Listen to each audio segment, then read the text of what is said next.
சோதரம் அருமை இரட்சகரும் இயேசு கிறிஸ்துவின் நாமத்தினாலே இந்த பள்ளிக்கரணை பகுதியில் இயேசுவை வழி என்கிற ஊழியத்தின் சார்பாக உங்கள் மத்தியில் சுவிசேஷத்தை அறிவிக்க நாங்கள் கடமைப்பட்டிருக்கிறோம்.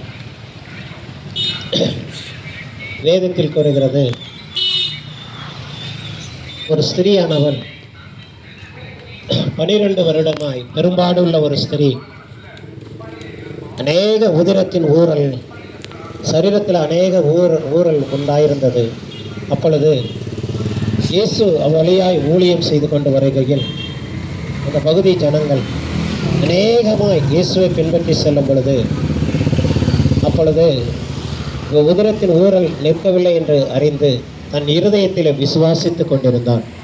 அப்பொழுது இயேசு அந்த வழியாய் வருகிறார் என்று கேள்விப்பட்ட போது, சரி, இயேசுவின் வஸ்திரத்தை நம்ம தொட்டால் நம் சரீரம் சுகமாகும் என்று சொல்லி தன் இருதயத்தில் விசுவாசித்தபடியினாலே அவன் யோசித்து கொண்டிருக்கும் பொழுது ஜனக்கூட்டங்கள் அதிகமாக இருந்தபடியினாலே எப்படி போய் நம்ம அவருடைய வஸ்திரத்தை தொடுவோம் என்று என்று தன் இருதயத்தில் நினைத்து கொண்டிருக்கும் பொழுது, வஸ்திரத்தின் பின்னால் ஆண்டவரை இயேசுவின் பின்னாலே வந்து தன் வஸ்திரத்தை தொட்டபோது தன் உதிரத்தின் ஊரல் நின்று போயிட்டு, அப்பொழுது அறிந்து தன்னை பயந்து ஓரத்தில் நின்றிருக்கும்போது இயேசு கிறிஸ்து தன் பின்னாக நோக்கி, என் சரீரத்திலிருந்து வல்லமை புறப்பட்டது என்று கேள்விப்பட்ட போது அவர் பயந்து, நான் ஆண்டவரே, என் சரீரத்தில் ஊரல் நின்றது அப்படின்னு சொல்லி, அப்போ நீ விசுவாசித்தபடியே உனக்கு ஆக கடவுது அப்படின்னாரு. அப்போ விசுவாசித்தவளே நீ பாக்கியவதி.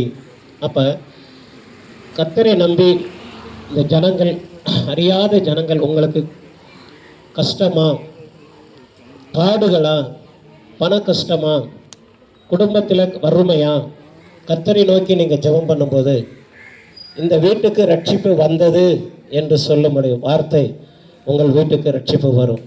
கர்த்தர் அநேக ஜனங்களை ரட்சித்து ஜனங்களை ஆதாயப்படுத்தி கொண்டது போல இந்த சுவிசேஷத்தின் வழியாய் ஜனங்கள், இந்த பகுதி ஜனங்களுக்கு நாங்கள் சுவிசேஷத்தை அறிவித்து இதன் மூலியமாய் கர்த்தராகிய இயேசு கிறிஸ்துவை நீங்கள் அறிய வேண்டும் என்கிற இந்த நோக்கத்தோடு நாங்கள் சுவிசேஷத்தை அறிவிக்கிறோம்.